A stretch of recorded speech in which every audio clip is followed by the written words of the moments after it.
Baik, salam 24 jam untuk kita semua. Selamat datang di acara webinar Unlocking Opportunities Job Hunting Strategies in Denmark. Perkenalkan, nama saya Putri, dan saya akan memandu jalannya acara webinar kita hari ini yang sangat menarik.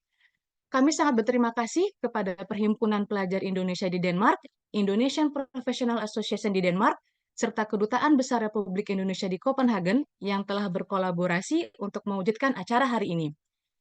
Webinar ini dirancang khusus untuk membekali rekan-rekan dengan informasi terkini dan strategi efektif dalam mencari pekerjaan di Denmark. Mengupas tuntas tentang budaya dan lingkungan kerja di negara ini langsung dari narasumber yang ahli dan berpengalaman di bidangnya. Agenda kita hari ini terdiri dari pembukaan oleh saya sebagai moderator, kata sambutan dari Ibu Dewi Savitri Wahab, Duta Besar Indonesia untuk Denmark dan Lithuania. Pembicara pertama, Mas Arifian Agusta, yang akan membahas tentang dunia kerja di Denmark. Pembicara kedua, Mbak Gina Septiafiliana, dengan topik Job Hunting Strategis in Denmark. Sesi tanya jawab yang interaktif, di mana rekan-rekan bisa mengajukan pertanyaan melalui Slido, di mana link akan kami bagikan di kolom chat. Kemudian acara akan kami tutup dengan pengumuman pemenang bagi 5 peserta beruntung yang akan mendapatkan kesempatan review CV oleh Mbak Gina, Global Lead HR Business Partner and Learning Partner di Grundfos. Kami ingin menghimbau semua peserta yang berpartisipasi melalui Slido untuk mencantumkan nama lengkap ketika mengajukan pertanyaan. Hal ini untuk memudahkan kami sebagai panitia untuk mengidentifikasi dan memilih 5 peserta terbaik yang akan mendapatkan kesempatan spesial untuk review CV. Baik, tanpa berlama-lama lagi, mari kita sambut Duta Besar Indonesia untuk Denmark dan Lithuania, Ibu Dewi Savitri Wahab, untuk memberikan kata sambutan. Ibu Dewi, waktu dan tempat kami persilahkan. Saya ingin mengucapkan terima kasih banyak buat inisiatifnya PPI dan teman-teman dari GIPA ya. Saya kira kan isu ini nih sudah pernah kita bahas ya tahun lalu, dan acara hari ini merupakan salah satu rangkaian kolaborasi PPI dengan GIPA.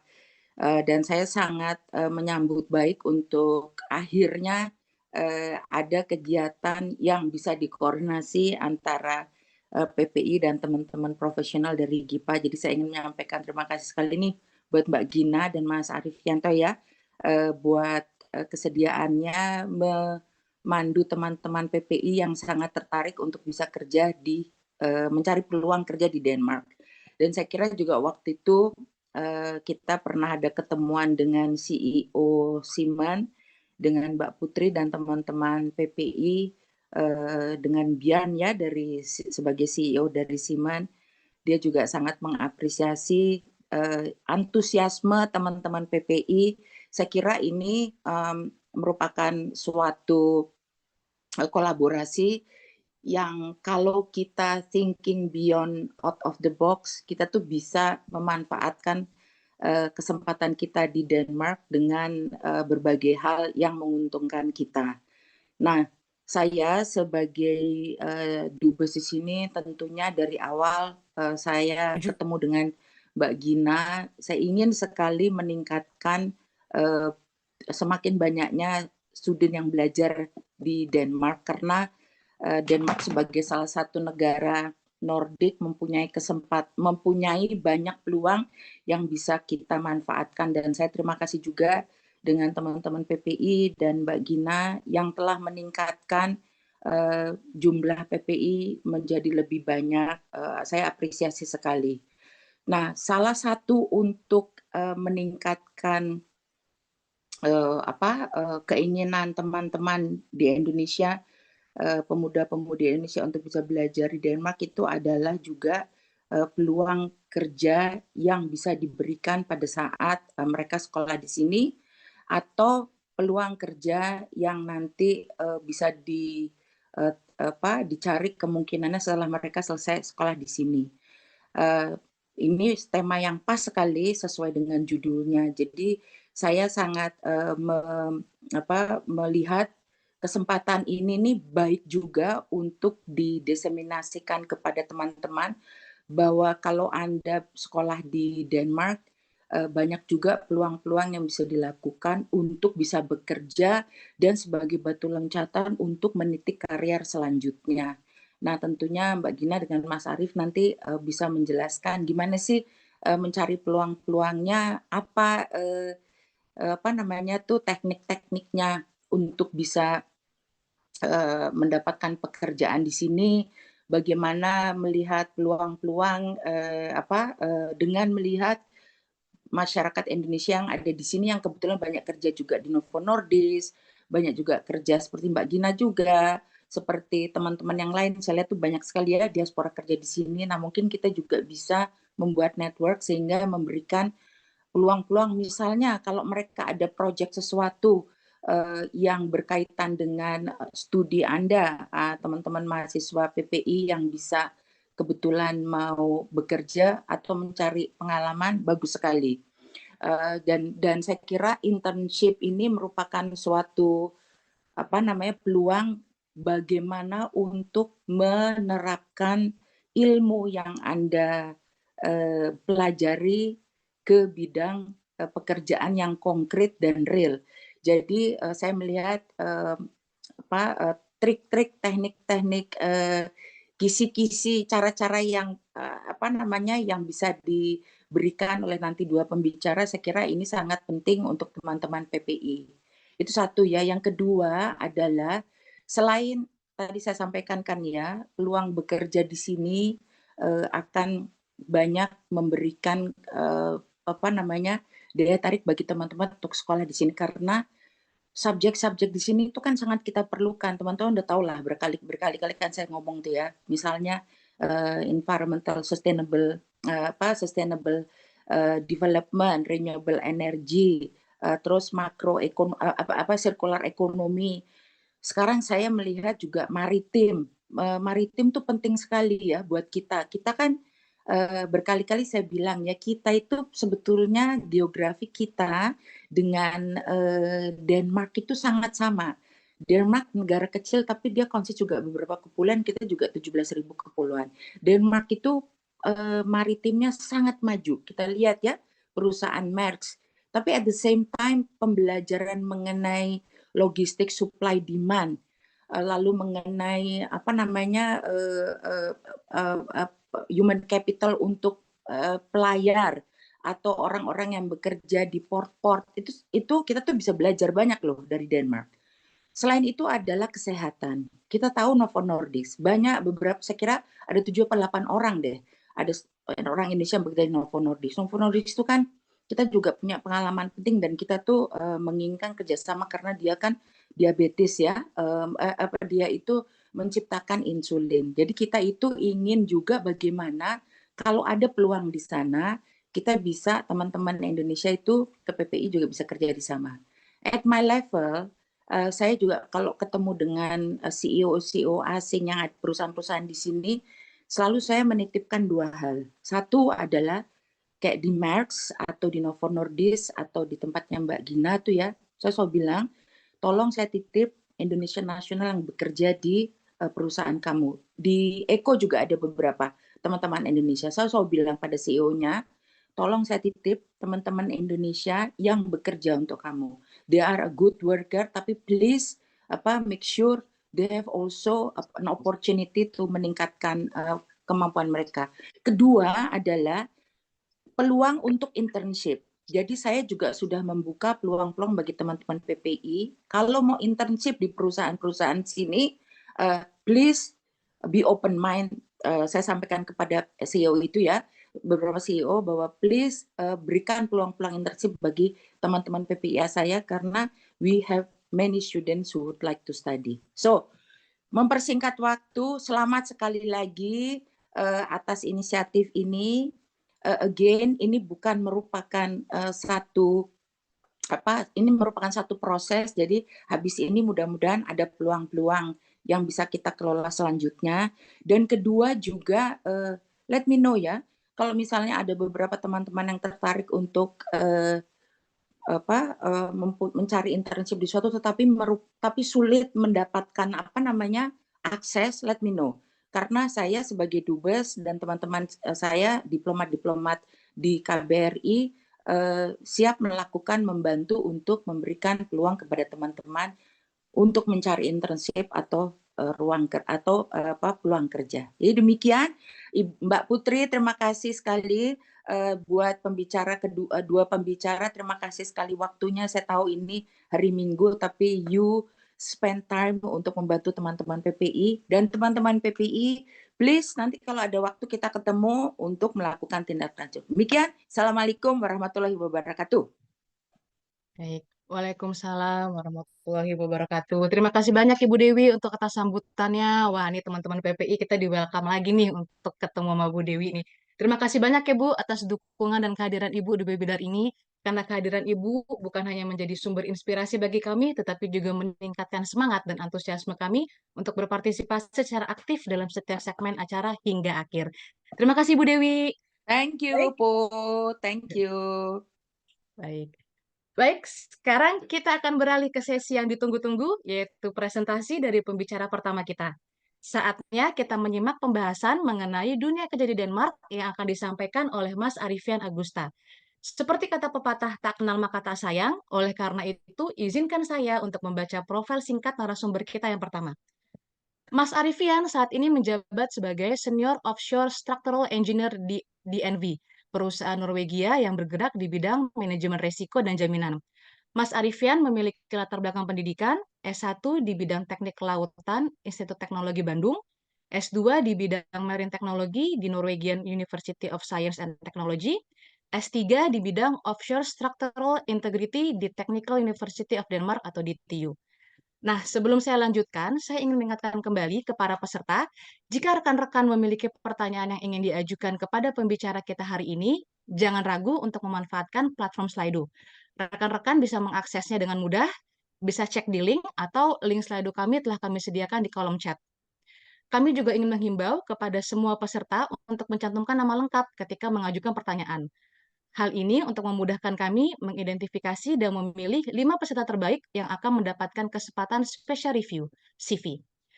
Baik, tanpa menunggu lebih lama lagi, saya persilahkan Mas Arifian untuk memulai presentasi. Silakan, Mas. Oke, terima kasih Putri dan juga Bu Dubes atas sambutannya. Sebelumnya saya ingin tanya dulu apakah slide-nya bisa terlihat dengan jelas dan suara saya terdengar? Terdengar, Mas. Slide-nya juga terlihat. Oke, good. Oke, ya, kenal lagi nama saya Arifin Agusta. Saya akan memberikan presentasi singkat mengenai working culture in Denmark.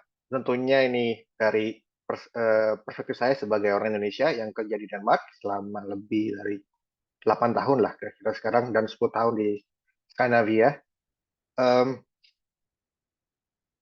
Kalau misalnya ada pertanyaan, mungkin silakan scan QR code ini untuk pertanyaan. Mungkin saya kasih waktu berapa untuk di scan ya.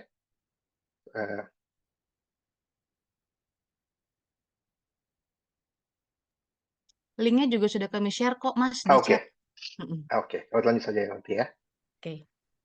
Oke, kenapa Denmark ya?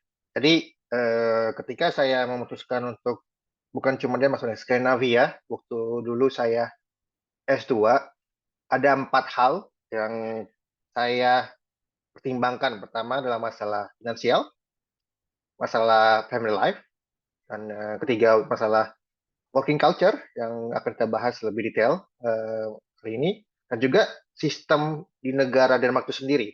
Jadi 4 hal ini yang membuat saya memutuskan untuk oke, saya ingin ke Denmark ataupun ke Norway pada waktu itu. Oke, kenapa saya pertama tentunya bagi setiap orang yang mau pindah ke suatu negara pasti finansial itu atau salary ataupun itu ada jadi suatu hal yang penting ya untuk jadi pertimbangan. Gaji di Denmark itu secara garis besar itu lebih tinggi dibandingkan negara-negara Eropa Barat lainnya. Dan tapi juga standar living cost untuk di Denmark itu juga tinggi. Tapi apakah standar living cost yang tinggi itu membuat gaji yang tinggi itu tidak terlalu berarti gitu? Jadi kalau saya lihat dari perbandingan di misalnya di livingcost.org bahwa in average setelah pajak bahwa gaji di Denmark itu bisa mengcover sekitar 2 bulan monthly expense. Jadi setiap gaji kita itu walaupun standard living-nya tinggi itu bisa mengcover lebih dari sebulan lah. Nah, sedangkan contohnya kalau dibandingkan dibandingkan di Indonesia itu cuman bisa mengcover sekitar 0,6 bulan.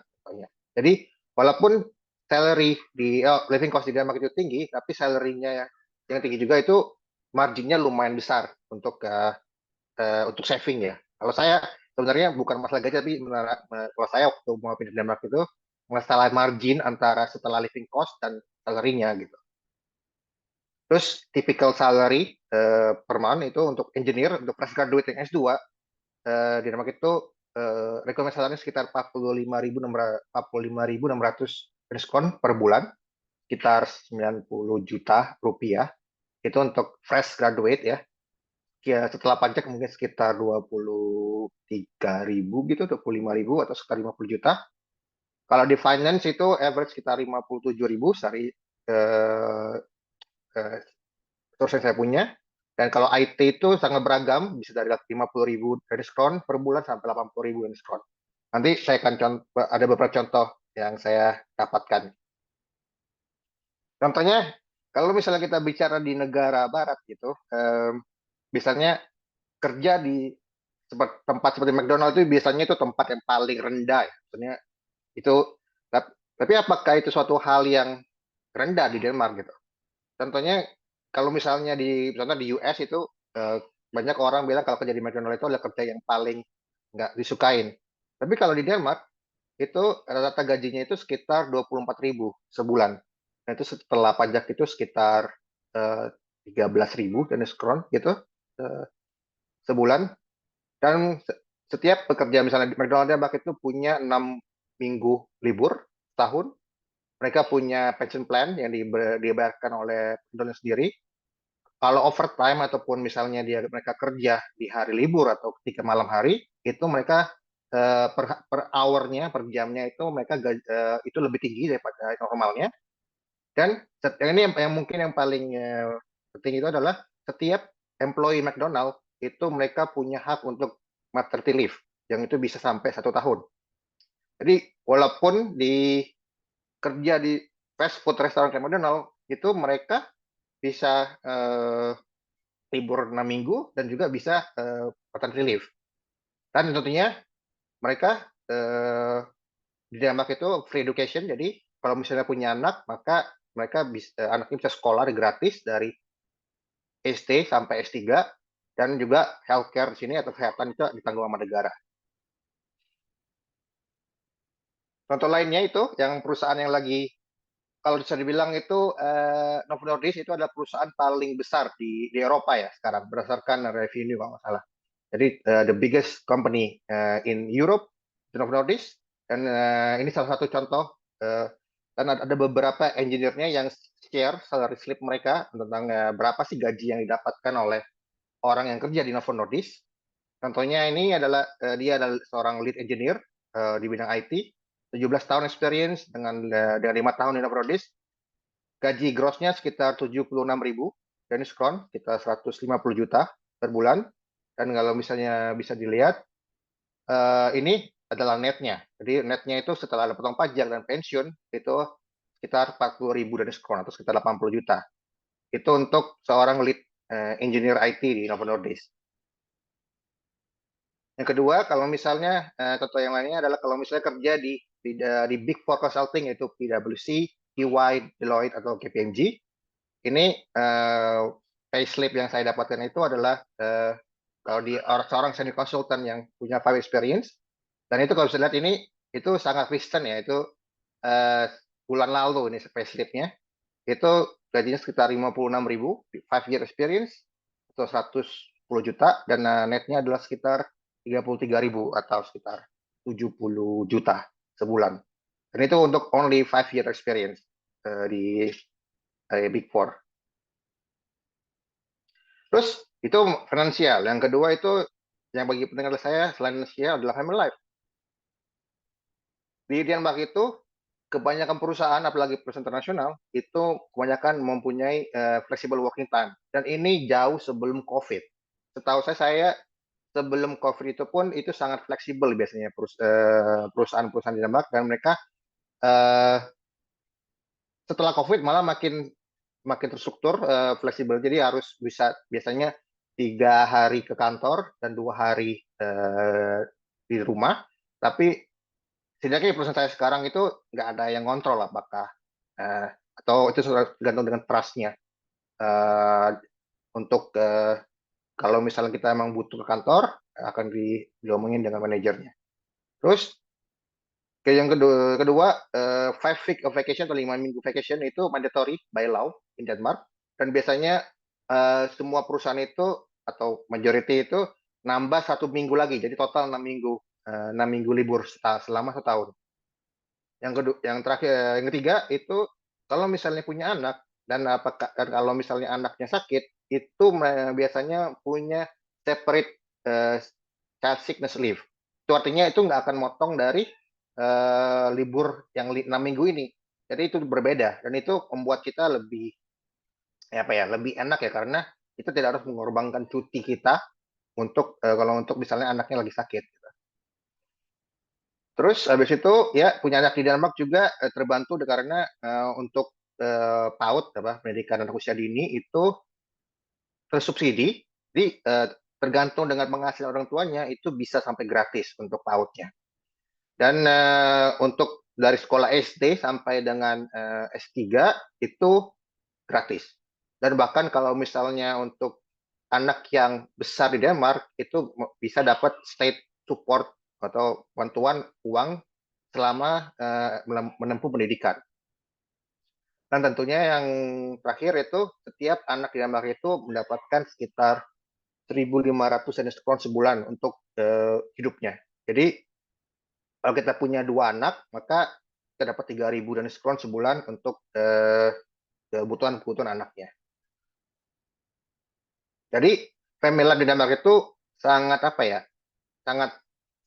sangat mendukung gitu ke kondisi kerjanya. Terus sekarang kita ke bagian working culture-nya. Di Denmark itu mungkin beda sama Indonesia ataupun di negara-negara lainnya itu bahwa Denmark itu kerjanya berdasarkan trust. Maka saya bilang kalau walaupun itu disebut flexible working time, tapi itu karena manajer itu trust dengan employee-nya, mereka walaupun mereka tidak akan mensupervise atau micromanage, employee-nya akan fulfill their responsibility gitu. Terus kebanyakan perusahaan itu mempunyai flat hierarchy. Itu artinya adalah hierarkinya itu tidak terlihat secara ada hierarkinya tapi tidak terlihat secara formal gitu. Maksudnya adalah kita bisa dengan gampangnya untuk ngomong ke eksekutif, misalnya CEO, saya bahkan makan siang bareng dengan CEO DNV, itu sering juga, dan itu bisa ngobrol bebas dan kita bisa memberikan ide ataupun komplain dan kepada mereka langsung tanpa harus lewat manajer gitu. Jadi di sini disebut sebagai flat hierarchy, di mana hierarki itu sangat kecil, sangat tidak terlihat gitu, karena semua orang bisa ngomong dengan siapa aja. Terus yang terakhir, yang ketiga itu adalah di Denmark itu masalah waktu kerja itu menurut saya tidak pernah saya ngelihat itu dikontrol ya. Maksudnya apakah ketika masuk kerja harus cek fingerprint ataupun harus gesek time card, itu saya nggak pernah lihat. Itu biasanya kalau kita bilang kerja 8 jam, biasanya manajer itu tidak akan peduli kamu kerjanya dari jam 7 dari jam 3 atau asalkan kerjanya beres gitu. Kalau dari experience saja di perusahaan yang saya di Denmark itu kebanyakan itu mereka trust you can do what you are given task for gitu. Tadi juga hybrid working itu sudah jadi normal di Denmark. Dan ini juga unik di Denmark itu adalah makan siang itu antara gratis atau sangat murah.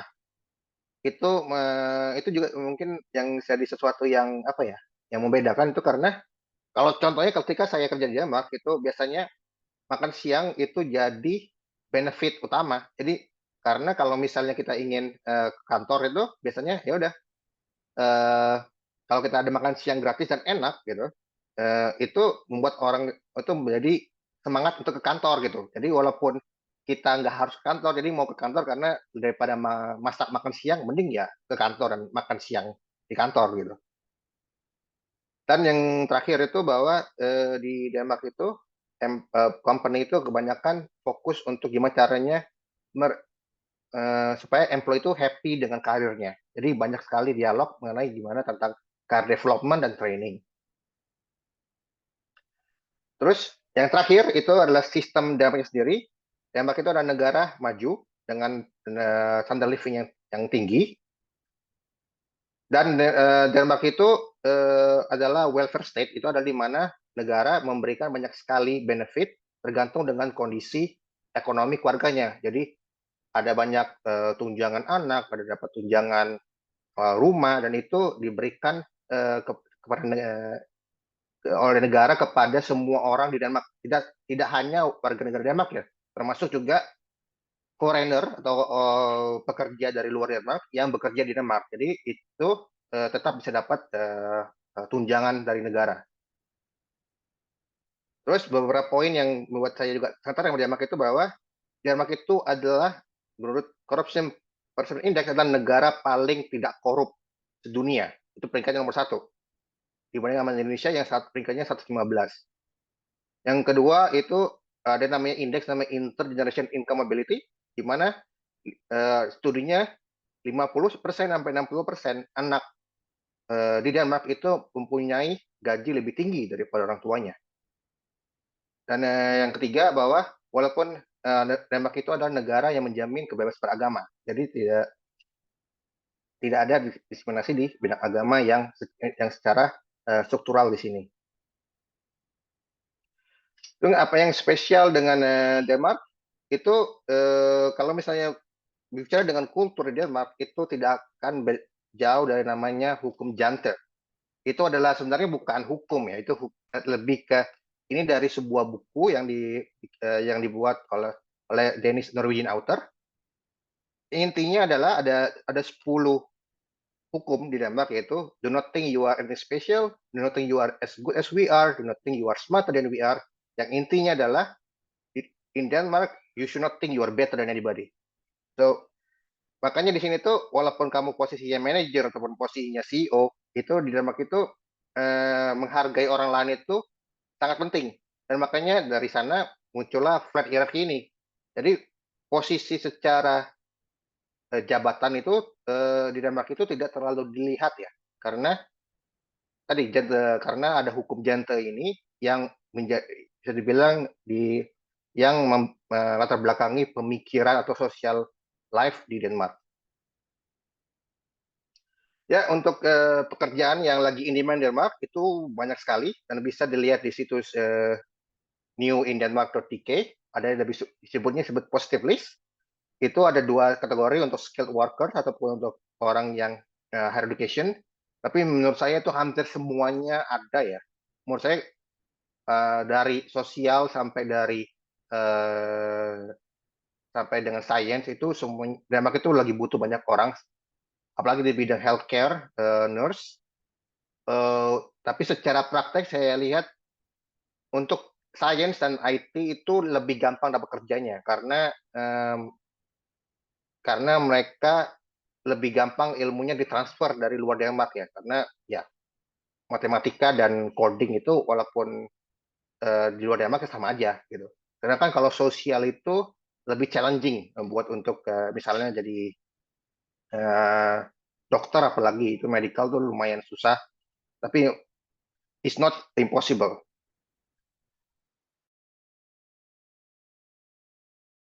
Permitnya biasanya ada 6 kategori.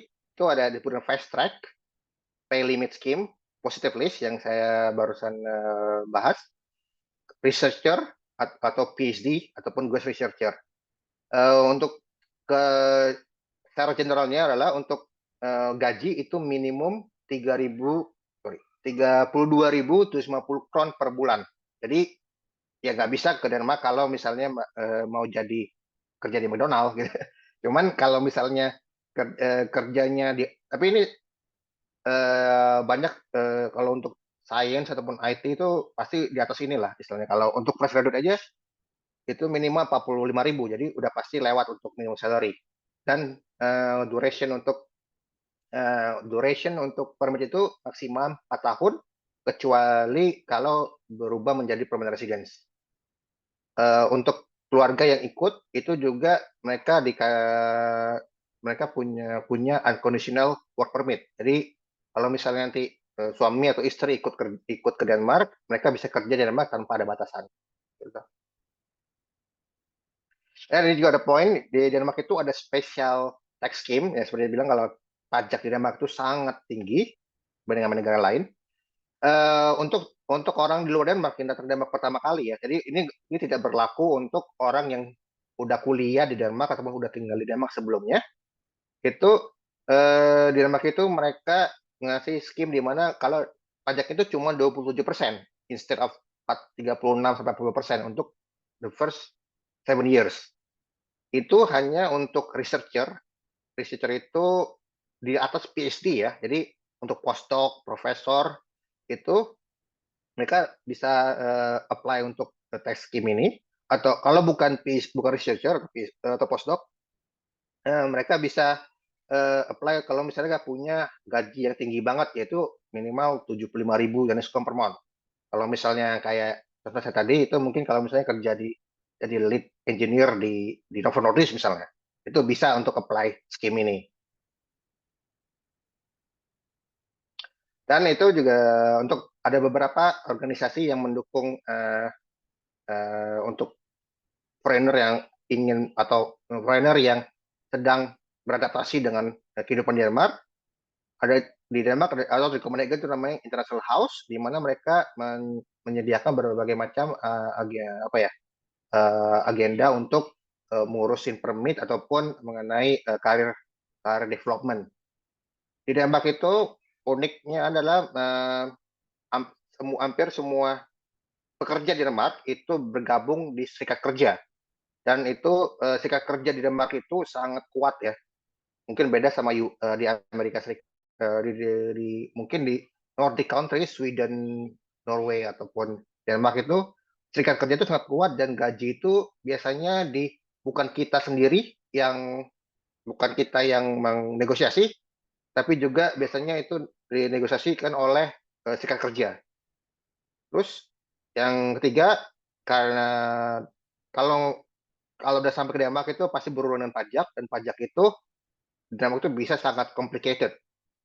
Jadi tapi petugas pajak di sini mereka sangat welcoming kalau misalnya kita ada pertanyaan mengenai cara filing pajaknya ataupun juga mengenai hal-hal yang menurut kita tidak jelas. Terus kita juga bisa apply buat additional insurance. Sebagian besar health care di Denmark itu gratis, kecuali contohnya gigi. Gigi itu nggak gratis sama sekali. Gigi itu nggak gratis bagi orang di atas 18 tahun. Jadi kalau untuk anak kecil itu gratis. Cuma kalau ada 18 tahun itu harus bayar, dan itu bayarnya itu sangat sangat mahal gitu. Kita bisa apply atau kita bisa join untuk additional insurance untuk misalnya untuk gigi ataupun untuk misalnya kita butuh spesial ataupun butuh treatment di private hospital. Oke, itu sekian dari saya. Takutnya kebanyakan ngabisin waktu. Saya lebih suka diskusi. Nanti kalau misalnya ada pertanyaan, silakan sampaikan aja. Terima kasih. Oke, thank you untuk atas pemaparannya Mas Arifian. Banyak banget nih hal yang menarik yang kita dapat nih. Jadi work-life balance-nya masih dapat ya Mas selama bekerja di Denmark ya? Ya itu luar biasa sih kalau dari Denmark. Menurut saya pernah kerja di Indonesia, dan itu menurut saya work life balance di Denmark itu luar biasa bagusnya. Menurut saya itu, bagi saya yang family man, saya senang sekali bisa kerja tapi juga masih bisa ngurus anak, masih bisa punya waktu buat ngurus rumah gitu sih. Oke, keren, keren, keren banget. Untuk cuti juga ada nggak Mas yang kayak, oke cuti ini bisa 5 minggu, tapi boleh nggak saya telepon, nanya pekerjaan, atau email Oh, kantor oke. saya, Mas? Masih gitu nggak Mas? Apa gimana? Itu di Denmark itu totally off limit. If you Nggak are on boleh ya? holiday, Wow. Oke. you are nggak boleh ditelepon sama sekali gitu. Oke, Kecuali oke, level manager ya. Manajer ke atas oke. tuh mungkin kalau misalnya eksekutif itu karena mereka beda ya. Kalau misalnya kita di bawah manajerial itu totally off limit. Nah, Oh, jadi buat cuti bener-bener cuti, nggak ada mikirin atau standby handphone buat bales atau jawab telepon bos, nggak ada berarti ya? Oke, itu keren banget. urusan manajer atau bosnya buat ngatur Oke, workloadnya. Jadi it's not your responsibility when you have vacation. oke. Thank you. Terima kasih banyak nih Mas Revi untuk Ya, presentasinya. Aku yakin banget nih banyak informasi yang didapat sama teman-teman para peserta. ya. Oke, untuk yang punya pertanyaan bisa tanya langsung Slido. Tapi sekarang kita akan melanjutkan ke pembicara kita yang kedua, yang tentunya nggak kalah menarik, yaitu dari Mbak Gina Septia Filiana.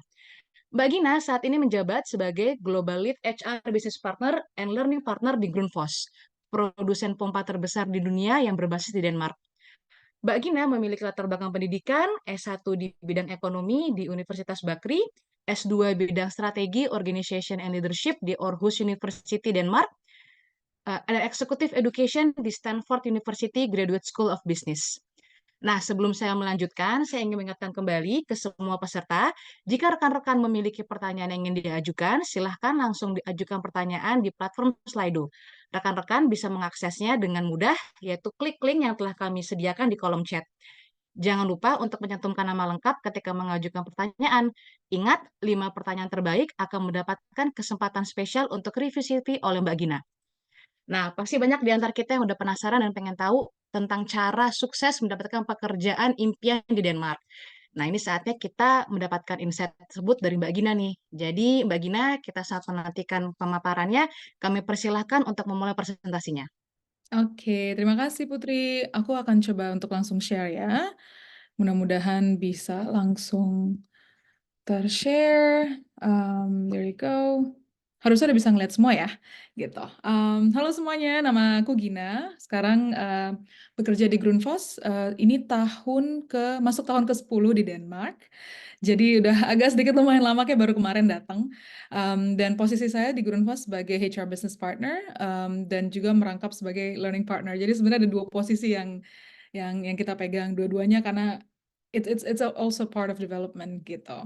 Slide-nya ini pakai bahasa Inggris, cuman nanti kita akan pastinya kayak Mas Fian kita akan berdiskusi mengenai apa pakai bahasa Indonesia. Tapi jangan sungkan untuk campur-campur. Aku juga nanti akan sedikit campur-campur gitu. Oke, dan seperti yang tadi Putri bilang dan teman-teman panitia bilang, kalau misalnya ada question, silahkan langsung di-scan dan langsung di-submit. Tadi aku lihat udah banyak banget ya, pertanyaannya. Jadi I'm very excited untuk jawab nanti. Oke, nanti aku kurang lebih punya waktu 15 menit, tapi nanti kita akan lebih banyak di diskusinya, seperti itu. Agendanya apa sih hari ini? Agendanya adalah yang pertama apa sih sebenarnya Danish job market? Tadi kan Mas Fian sudah presentasi bagus sekali mengenai kehidupan dan kalau bekerja kita di Denmark itu seperti apa. Nah, sekarang kita akan menggali sedikit lebih dalam mengenai ada apa aja sih industri di bidang di Denmark ini gitu. Terus nanti kita juga lihat bagaimana sih kita mendekatkan diri kepada potential employers atau enggak perusahaan yang kita pengen dekati gitu. Lalu nanti kita akan coba juga melihat seperti apa aplikasi yang baik. Lalu one of the most important thing adalah networking, karena di Denmark ini sebenarnya networking itu penting sekali. Lalu kita akan berbicara sedikit mengenai cultural integration, lalu interviewnya nanti seperti apa sih yang bisa bikin lancar seperti itu. Nanti kalau misalnya suara saya kurang jelas, nanti mungkin panitia bisa langsung kasih tahu aja, atau lagi kalau misalnya internetnya agak-agak macet, mudah-mudahan enggak ya, nanti bisa langsung dikasih tahu aja. Nah, di sini the Danish job market. Nah, kalau misalnya di atas di sebelah sini nih ya, di sebelah sini itu sebenarnya perusahaan-perusahaan hanya sedikit dari berbagai macam perusahaan yang ada di Denmark. Kebetulan saya ambil dari slide dari presentasi kita sebelumnya dari Indonesian Professional Association di Denmark. Nah, perusahaan-perusahaan ini adalah tempat-tempat teman-teman dari IPA bekerja di Denmark. Jadi ada Lego, ada saya di Grundfos, ada Arla. Mungkin teman-teman di sini juga banyak yang tahu perusahaan-perusahaan yang ada di slide ini. Nah, sedikit mengenai industrinya, sebenarnya banyak banget ya industrinya. Tapi yang paling kayaknya yang paling populer Tadi mungkin Mas Fian juga bilang ada di IT, lalu juga kita juga kencang sekali dengan renewable energy dan manufacturing. Sebenarnya renewable energy, sustainability itu lumayan besar sekali di Denmark karena ada ambisi dari Denmark yang kalau nggak salah 2030, 2050 itu jejak karbonnya itu dikurangi atau malah dihilangkan seperti itu. Jadi emang sangat-sangat besar peluang pekerjaan di bidang industri ini. Lalu ada life science juga, ada shipping and maritime. Mungkin kalau ada yang tahu Maersk ya, kalau misalnya di sini ya, itu juga berasal dari Denmark. Aku dulu nggak tahu Maersk itu dari Denmark. Food and agriculture kayak ada Arla, lalu juga ada banyak banget ya kayaknya kalau untuk food and agriculture gitu. Nah, semua perusahaan ini, Lego salah satunya juga ya. Ini juga banyak yang nggak tahu Lego itu dari Denmark. Yes, but it is from Denmark gitu. Jadi perusahaan-perusahaan yang kalian lihat di sini ini adalah perusahaan-perusahaan yang ada yang berasal dari Denmark, first time in Denmark, atau juga yang berasal dari Skandinavia gitu. Lalu Denmark itu juga terkenal dengan low unemployment rate-nya. I think it's kalau nggak salah akhir tahun 2023 itu sekitar 2,5%, tapi rata-rata sekitar maksimum 5%. One of the lowest in Europe gitu. Nah sebenarnya kenapa? Karena sebenarnya ini banyak bidang-bidang yang dibuka di Denmark gitu kan, dan juga security-nya untuk unemployed people itu juga lumayan kuat di Denmark. Tapi di Denmark ini juga ada modelnya itu namanya flex security. Jadi flexible hiring and firing regulation juga lumayan fleksibel. Kalau saya dari HR bilangnya sebenarnya tidak terlalu susah untuk firing someone in Denmark. Tapi dalam tanda ada bintang-bintangnya, karena kebanyakan semua orang yang ada di Denmark ini sudah lumayan secure atau terasuransi untuk kalau seandainya dia ada di layoff atau diterminasi untuk pekerjaannya. Karena mungkin tadi Mas Fian juga sudah sempat bilang kalau kita berhenti dari pekerjaan kita atau kita di layoff, itu langsung ada asuransi yang bisa membantu kita selama maksimum kalau nggak salah 2 tahun, selama sekitar 2 tahun kita tetap dapat bantuan dari pemerintah, asalkan of course kita harus aktif di mencari pekerjaan seperti itu, dan juga harus ada term and condition-nya, tapi all in all ini sangat-sangat membuat kita merasa secure di Denmark gitu. Lalu ada strong social safety nets for workers, tadi seperti yang saya bilang ada unemployment benefits-nya juga gitu.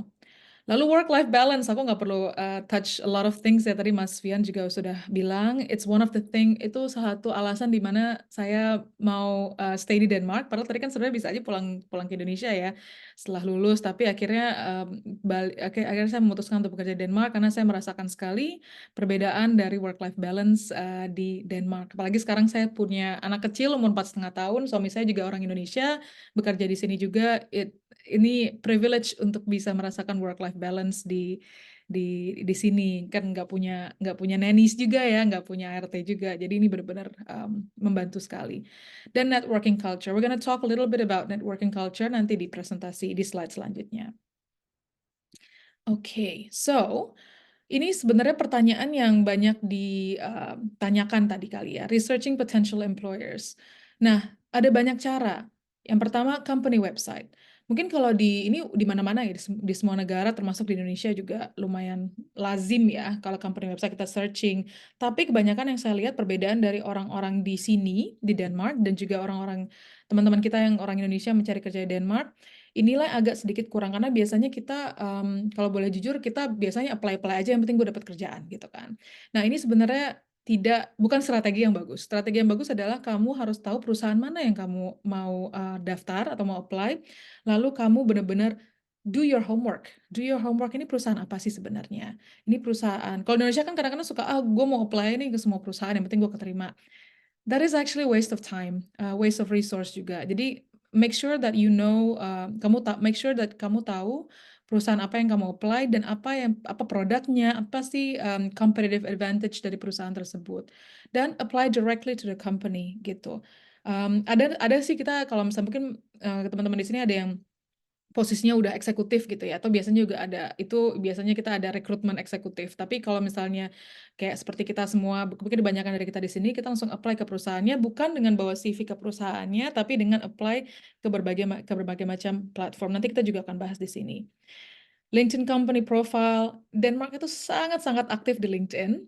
Jadi make sure that your LinkedIn is updated, get in contact with the people. Nanti kita juga akan bahas sedikit seperti apa sih get in contact sama employer kita nanti gitu.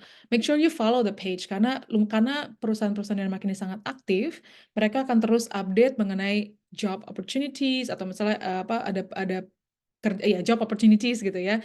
Terus habis itu ada misalnya ada aktivitas yang lain, ada volunteering, ada bahkan mereka banyak yang buka mentoring program yang kalian dari eksternal bisa masuk. Make sure that you participated and follow. Kenapa? Karena kadang-kadang rekruter ini suka stalking kandidat. Termasuk yang saya lakukan juga waktu saya ketika saya jadi manajer di graduate program di Denmark, itu juga waktu itu saya stalking kayak misalnya ini ada kandidat yang bagus nih, saya akan stalking gitu, saya cari namanya, lalu saya lihat ini seperti apa sih gitu kan orangnya. Jadi make sure your LinkedIn page itu updated. Professional network, super important karena kayak kalian akan mendengar kata-kata network lebih dari 5 kali lah ya hari ini. Karena ini penting banget di Denmark itu seperti tadi yang Mas Fian bilang, based on trust. So a lot of opportunities, banyak opportunity di Denmark untuk mendapatkan pekerjaan itu bisa dari koneksi satu ke yang lainnya. Mungkin kalau Indonesia ini salah satu yang nggak lazim. Kalau punya koneksi sih gitu kan. Bukan seperti itu ya, tapi lebih ke kayak mereka mau membangun trust mereka untuk meng-hire orang yang tepat.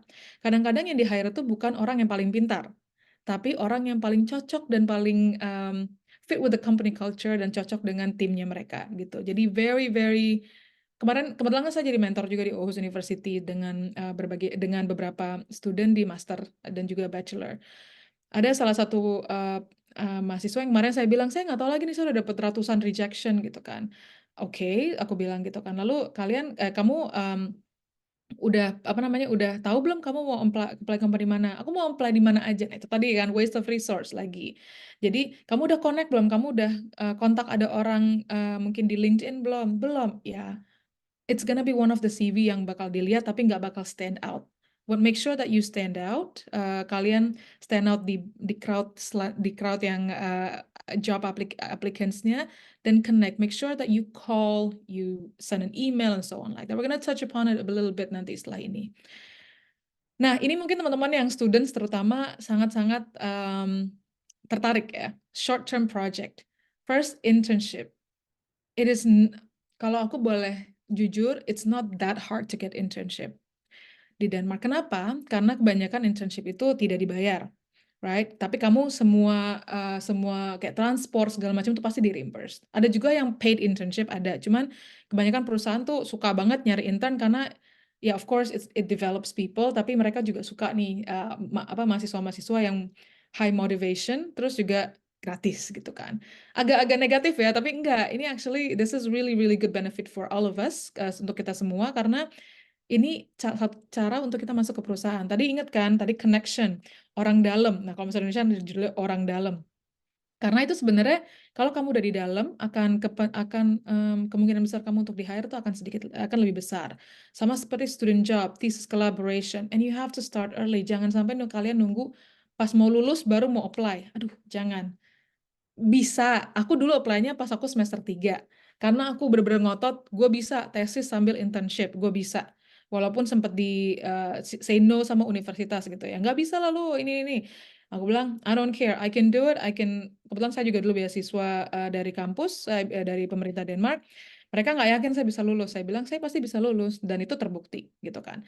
Dan jadi mereka lumayan, kita harus lebih persisten, jadi bilang kalau saya bisa, tapi akan lebih banyak keuntungannya kalian kalau apply di semester awal, semester 2 atau 3 gitu kan. Banyak juga yang kuliah yang udah bisa mengintegrasi internship atau student job dengan CTS atau SKS-nya gitu. So start early.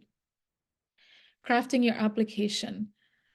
Ini aku ngambil dari Google, dari ada salah satu CV, ada banyak banget sih macamnya, tapi ini yang menurutku yang paling relevan di Denmark. Tadi kayaknya aku lihat juga ada yang nanya kayak, ini Denmark punya standar CV nggak sih? Sebenarnya nggak punya standar CV, tapi ada CV yang disarankan untuk apply-nya atau punya CV seperti ini gitu. Nggak ada standarnya, tapi inilah yang biasanya kita temukan atau yang gampang dilihat di job market di Denmark. Nah, yang pertama itu nanti aku juga akan zoom in sendiri ya. Tapi yang pertama itu keep it concise but relevant. Jangan panjang-panjang, nggak ada yang mau lihat 3 page CV. 2 pages atau 2 halaman aja cukup kok. Kalian kan juga baru, misalnya kalian juga baru lulus, nggak mungkin lah nggak masuk akal kalau itu 3 lembar gitu kan. Keep it concise but relevant. Relevant itu maksudnya adalah kalian jangan sampai juara apa ya, misalnya juara pidato waktu kelas 1 SMP dimasukin. I mean, iya, tapi ini udah lama banget gitu kan. Relevan dengan apa sih yang kalian kerjakan? Kalau misalnya kalian apply kerjaan di bagian sustainability, ya udah kemukakanlah pengalaman-pengalaman kalian di bagian sustainability. Kalau perlu ya, kalian lihat itu job application-nya, kalian copy paste atau rephrase kalimat-kalimat yang ada di situ sehingga cocok di CV kalian. Make sure you also add personal information. Kayak misalnya yang tadi di yang pertama ini nih, I consider myself as internationally oriented person, bla bla bla. This is super super important karena orang Denmark itu suka dengan sesuatu yang personal. Jadi kalau kalian menambahkan adanya personal taste di sini itu akan jadi plus point buat kalian. Nationality, this is not important. Aku nggak pernah nyantumin nationality karena it's also biased, dan aku juga tahu sekarang ini udah banyak perusahaan yang bahkan tidak boleh mencantumkan foto dan juga nationality karena mereka nggak mau bias, which is a really really good thing gitu. Tanggal lahir juga nggak perlu lah. Yang penting profile ini sama relevant work experience. Profile summary tadi barusan kita udah touch, itu yang tadi yang di atas itu, work experience, education, skills, additional info. Ini adalah urutan yang kalian harusnya taruh di CV kalian. Jadi yang pertama, remember personal information, a little bit personal about yourself. Work experience is number 1. Education adalah nomor 2. Tapi biasanya kalau fresh graduates mereka suka taruh education di paling atas. And that is okay.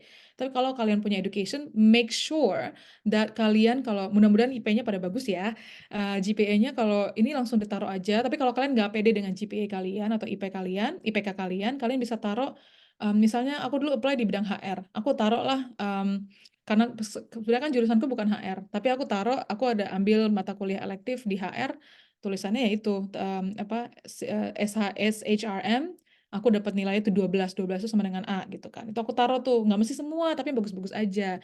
At least it catches the eyes of the recruiters atau manager. Gitu. Nah, seperti apa sih sebenarnya yang penting nih tadi yang profile ya, itu consider myself bla bla bla. Aku dulu kalau nggak salah bilang I am a global, aku lupa deh. I'm a highly motivated student with strong motivations on people. Aku dulu bilang gitu. Jadi satu kalimat, that's it. Mungkin kalau kalian malah udah pakai ChatGPT, bisa tuh dibantu sama ChatGPT gitu kan. Framing kalimat yang bagus seperti apa. Nggak usah panjang-panjang, kayak gini aja cukup gitu kan. Kalau kalian mau malah kayak I enjoy also playing tennis or badminton gitu kan. Itu juga bisa tuh karena mereka biasanya suka, oh, ini orang suka badminton, boleh nih gitu kan. Itu mereka tuh lumayan subjektif sebenarnya. Nah, ini yang sebenarnya paling penting, relevant work experience. Kenapa? Karena kebanyakan orang tuh taruh tahun pekerjaan apa di mana, tahun pekerjaan apa di mana.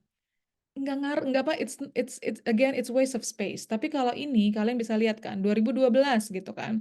2012 kerjanya apa? Project developer ini. Lalu project areanya apa? Yaitu ini penting juga nih, communication including online social. Karena ini buat saya sebagai manajer atau sebagai recruiter penting karena saya mau tahu kalian itu pengalamannya apa sebelumnya. Nah, responsibilities. Ini bisa sih dijadiin satu proyek area sama responsibility. Jadi kalau kalian mau jadiin satu juga nggak apa-apa. Tapi yang paling penting ini loh, outcome. Ini penting banget. Kenapa? Karena saya sebagai manajer atau recruiter, saya mau lihat kalian ini impact-nya apa sih kerjaannya. Semalam nih sebenarnya ada dialog bagus di mentor IPA. Kita kan buka program mentoring juga kan di IPA sama PPI, barengan sama PPI. Ditanya, tapi kan kalau student kan nggak ada outcome-nya, pekerjaan sebelumnya kan belum ada outcome kayak revenue gitu-gitu. Oke, mungkin yang bisa kalian tanyakan ke diri kalian sendiri adalah, misalnya kalian pernah bekerja sebagai, atau sekarang lagi jadi student assistant atau internship. Nanti kan kalian mau taruh di sini. Tapi kan Kak, saya kan nggak nyentuh revenue, saya nggak generate profit atau segala macam. Ya udah, ask yourself this. Apa bedanya antara kalian di hire sama kalian nggak di hire? Kalau nggak ada bedanya, ngapain kalian di hire? Gabut aja gitu kan? Nggak mungkin. Nah, walaupun as simple as data entry, itu tuh sebenarnya outcome-nya penting sekali. Saya punya student assistant sekarang di tim saya. Saya bilang, Dia misalnya tugasnya adalah data entry sama analisis data. Sebenarnya sih main Excel aja gitu kan. Buat dia nih kan, ini kerjaan gue nih nggak penting banget nih. Tapi buat saya ini penting banget gitu loh. Kenapa? Karena kalau dia nggak ada memasukkan data entry yang bagus, outcome-nya saya untuk analisis dan presentasi di leadership team nggak akan ada. Nah, itu adalah outcome yang kalian harusnya tulis gitu loh. Itu yang paling penting. Jadi jangan sampai lupa kalau di CV kalian nggak cuma posisi sama tahun sama perusahaannya apa, tapi responsibility sama outcome kalian tuh apa. Sekecil mungkin itu make sure you put it in there. Of course kita nggak boleh bohong ya, tapi try to apa ya namanya? Coba put a frame into, aduh susah juga ya ngomongnya. Nanti kita bisa latihan deh nanti kalau misalnya yang ada CV-nya nanti mungkin aku bisa evaluate, nanti aku bisa bantu gitu. Tapi jangan lupa outcome itu penting banget. Frame it that you make a difference kalau kalian kerja di tempat itu. Networking is highly valued in Denmark. Mudah-mudahan aku nggak overtime ya, agak sedikit sih, tapi nggak apa-apa lah ya mudah-mudahan. Networking is highly valued in Denmark. Ini penting banget. Aku dapat kerjaanku bukan karena aku apply, tapi aku datang ke salah satu graduate night, salah satu engagement event dari Aarhus University di waktu aku masih kuliah gitu kan. Itu somehow aku cuma nanya beberapa pertanyaan, aku taruh namaku di sana. Sebulan kemudian manajernya kontak. Aku bilang, kamu dulu di sini kan ya? Iya. Can we have a talk? Akhirnya aku diundang ke Grundfos. Lalu kita have a dialogue. Terus saya bilang, oke, lo bisa datang buat interview nggak? Kayak gitu. Nah, terus mereka ngasih case, aku aku agak ambisius ya orangnya dulu ya.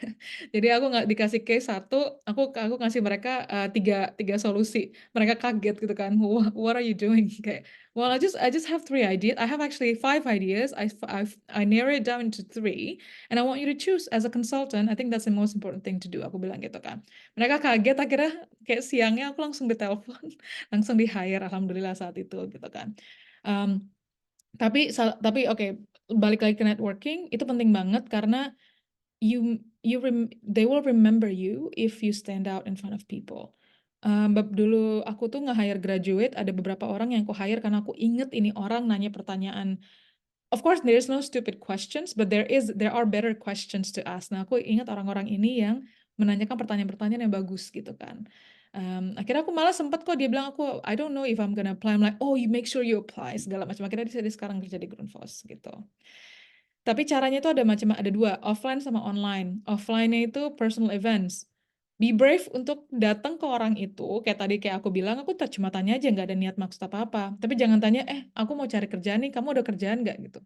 That's like a big red flag, man. That's like a big no gitu kan. Tapi nanya aja, kayak pertanyaannya, misalnya nih ya, pertanyaan adalah, I know about Grundfos, and I know you are the largest pump manufacturing in the world, and you also work in sustainability. I'm curious about your working culture. Nah, that kind of question yang nggak akan kalian dapat di website gitu loh. Yang kalian cuma dapat ini ketika kamu nanya sama orangnya. Dan saya sebagai orang yang ditanya, I was like, wow, you have done your homework, gitu kan.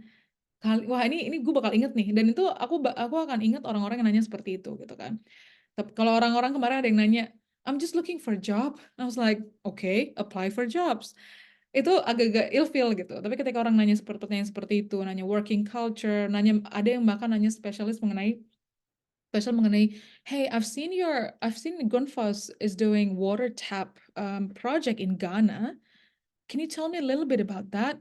Aku yang ditanya juga mampus gue nggak tahu nih gitu kan.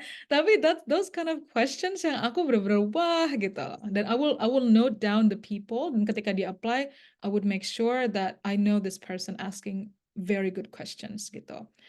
Alumni networks juga sama, kayak biasa juga ada acara-acara alumni, ada industry associations biasanya, apalagi technical companies itu biasa suka open house atau apa, kalian make sure datang. Informational interviews ini yang tadi aku bilang, kontak orangnya, kontak manajernya, lalu kalian bisa, can we talk a little bit about Grundfos atau about Arla atau about Maersk. Ini namanya informational interviews, bukan formal interviews, kalian datang untuk cari kerjaan, tapi it's chatting with the people. Again, that will be the occasion di mana kalian first interaction with the company, itu yang paling penting sebenarnya. Ini yang membuka peluang itu. Dan job fair is a little bit tricky, tapi still I think it's a good exercise untuk kalian untuk langsung ke jumping ke networking. And of course it's also online, kalian bisa kontak manajernya via LinkedIn. It's also okay kalian untuk I don't even remember how many messages that I have every day untuk nanya, hey, I'm studying in this, I'm studying in that, are you open to have a call? Itu nggak masalah banget gitu. Salah satu contohnya adalah seperti ini nih, halo, misalnya gitu kan, halo, dear Gina, misalnya Putri, dear Putri, my name is Gina and I'm studying in Aarhus. Ini salah satu contohnya aja ya. Ketika I think this is a very good introduction and a very good curious questions or intention to your employer for a future employer gitu kan. Found Gunfast is one of the company blah blah blah that tells already that you do your homework. Terus habis itu kalian juga ada bilang nih kalian ada pekerjaan di Ghana segala macam. Terus aku baru bilang it is really inspiring initiative and would be rewarding if I can work for a company like Gunfast. Ini agak-agak pasif agresif kan, tapi ini yang sebenarnya menandakan kalau kalian emang niat nih mau apply di Grundfos gitu, dan for a company that what matters for me as an employer gitu. Baru nanti kalian bisa bilang, I'm wondering if you would have some time to talk with me regarding career opportunities dan bla bla bla. Nah ini kalian masuknya di situ. Nah kalian bisa nih pakai nanti template ini buat PDKT ke perusahaan-perusahaan atau ke manajer. What's the worst thing that can happen? They said no or they don't reply, and that's okay gitu loh. Kalau misalnya mereka nggak reply ya udah nggak apa-apa gitu kan. Yang penting kalian sudah coba. Make sure untuk kalian tidak stop sebelum kalian mencoba. Ini aku nggak akan ngomongin banyak-banyak karena tadi Mas Vian sebenarnya sudah sangat-sangat bagus ngasih tahu mengenai cultural integration. Tapi di Denmark ini make sure kalau kalian say something. Aku bisa lihat perbedaan mahasiswa berasal dari Asia dan juga orang-orang di sini. Orang di sini nggak takut untuk challenge something. Dan ketika dulu waktu seleksi graduate program, ketika di di tes terakhir nih ada grup dynamic biasanya namanya ya mungkin ada kayak workshop gitu-gitu kalian dilihat kolaborasinya seperti apa. Ini yang biasanya teman-teman dari Asia kena karena biasanya mereka not the first one to say something. Biasanya kita agak-agak follower atau enggak agak-agak ya lebih ke kayak oh ya I agree gitu without actually adding another point.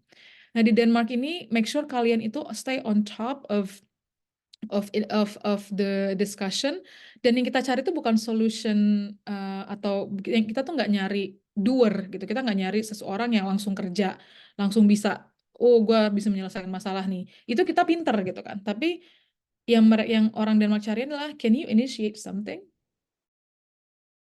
alternative of the current solutions. Bukan seseorang yang mengikuti status quo, tapi men-challenge status quo. Make sure kalau kalian apply di pekerjaan student atau internship, make sure that you also go there, gitu loh. Emphasize on the teamwork. Teamwork itu di Denmark itu penting banget. Kita di sini bukan culture-nya individual, tapi culture-nya adalah kolaboratif. Nah, ini yang juga kita harus step up our game gitu. Gimana caranya kita bisa teamwork-nya bagus. Lalu adaptability. I think ini yang paling penting aku bilang, kita itu harus 1 atau 2 steps ahead of our Danish colleagues, karena kita internasional, nggak gampang untuk dapat kerja seorang internasional di perusahaan Denmark. Bukan soal bahasa ya, tapi effort kita tuh emang harus lebih daripada orang Denmark sini sayangnya, tapi that's what we have to do. Interviews, kalau kalian sudah ke interview, make sure that you're punctual, very important, kalian nggak telat, jangan ngaret sama sekali, make sure that you're early, be prepared, kalian udah done your homework, kalian tahu perusahaan ini apa, kalian tahu posisinya ini seperti apa, and concise, nggak usah ngomong banyak-banyak, nggak usah basa-basi, di sini nggak pakai basa-basi, langsung aja.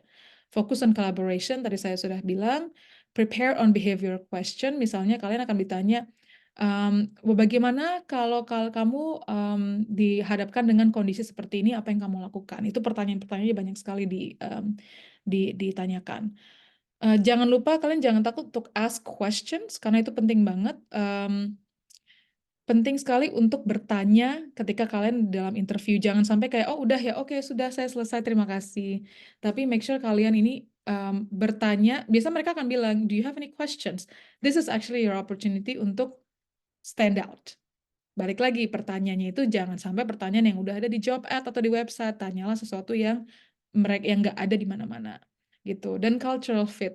Nggak semua orang yang keterima itu pintar. Bahkan aku jujur aja, orang pintar tuh gampang dicari. Yang susah itu nyari yang mau berkembang dan daya tingkat belajarnya itu tinggi.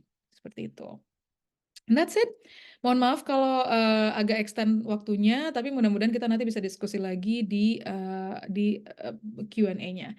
Oke, terima kasih. Mungkin balik lagi ke teman-teman PPI di sini, aku akan stop sharing.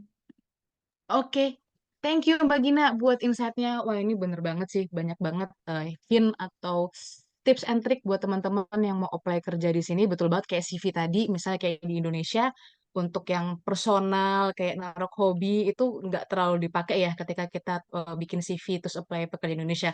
Tapi di Denmark itu dilihat banget, sangat benar-benar di-consider banget. Baik, sekarang kita telah sampai pada bagian yang sangat dinantikan, yaitu sesi tanya-jawab. Selama presentasi tadi saya ngeliat banyak banget pertanyaan menarik yang udah dikirimkan oleh rekan-rekan melalui Slido. Ini menunjukkan antusiasme dan ketertarikan teman yang besar dari para peserta. Jadi luar biasa, terima kasih banyak teman-teman. Kami panitia agak kewalahan nih untuk pilih pertanyaan yang terbaik karena pertanyaannya semua bagus-bagus. Jadi langsung aja pertanyaan yang kita pilih yang pertama itu pertanyaan dari Rizky Budi. Bagaimana cara negosiasi gaji saat interview? Apakah hanya tinggal benchmark dari semacam Akasa atau IDA atau harus ditweak? Dalam kurung naik atau turunkan nominalnya sendiri? Mungkin Mas Arifian bisa langsung jawab pertanyaannya? Oke. Pengalaman saya negosiasi gaji di Denmark itu eh, kebanyakan perusahaan itu mereka punya benchmark internal ya. Jadi mereka punya internal benchmarknya mereka sendiri dan itu bisa lebih tinggi atau lebih rendah dibandingkan status IDA. Dan biasanya ketika kita negosiasi gaji itu offer mereka, ya, pengalaman saya itu offer mereka pertama itu biasanya close to their benchmark gitu, close to based on your experience, education, field, role. Jadi mereka ada juga di mana kerjanya, apakah di Copenhagen atau di Jutland. Mereka punya internal benchmark itu sendiri. Dan IDA itu bisa karena kita waktu ngelamar nggak tahu internal benchmarknya, eh, salary grade dari IDA atau salary dari IDA itu bisa dipakai sebagai, bisa dibilang untuk negosiasi pertama ya. Dan ya itu bisa habis itu ketika kita minimal kita tahu kira-kira perusahaan yang kita lamar itu apakah perusahaan secara statusnya IDA atau union itu perusahaan yang ngasih gaji lebih tinggi dari average atau di bawah average gitu. Jadi bisa dipakai, maksudnya itu kalau dari saya itu bisa dipakai banget buat negosiasi pertama, tapi jangan lupa setiap perusahaan punya internal benchmark dan hal yang saya rasain di Denmark itu mereka menghindari namanya salary gap, apalagi untuk posisi yang sama ya. Itu karena di Denmark itu tadi kan flat hierarchy ya. Di Denmark itu nggak tabu buat bicara salary. Is not, kalau di US kan itu bisa dipecat ya gara-gara ngomong salary ya. In Denmark itu bukan terlalu tabu lah. You can list up itu, terutama kalau misalnya orang dekat ya. Dan itu kalau akibatnya kalau misalnya perusahaan itu punya salary gap bos yang sama, dan itu bisa bikin banyak bisa bikin suara orang employee itu jadinya tidak puas dengan pekerjaannya, dan you just spend, I don't know, 1 year to educate them, training them, and they leave because they don't happy with the salary. So kalau di Denmark itu mereka yang penting itu adalah mereka berusaha banget nggak ada salary gap, dan IDA itu bisa dipakai sebagai benchmark ya, terutama kalau kita melamar pertama kali ataupun kita mau negosiasi kenaikan gaji tiap tahun. Tapi itu pun negosiasi gaji tiap tahun itu ketika kita masuk perusahaan itu tergantung banget dengan performa perusahaan dan juga apakah kita itu perform atau enggak gitu. Gitu sih. Oke, thank you atas jawabannya Mas Arifian. Mungkin Mbak Gina ada yang ingin tambahkan?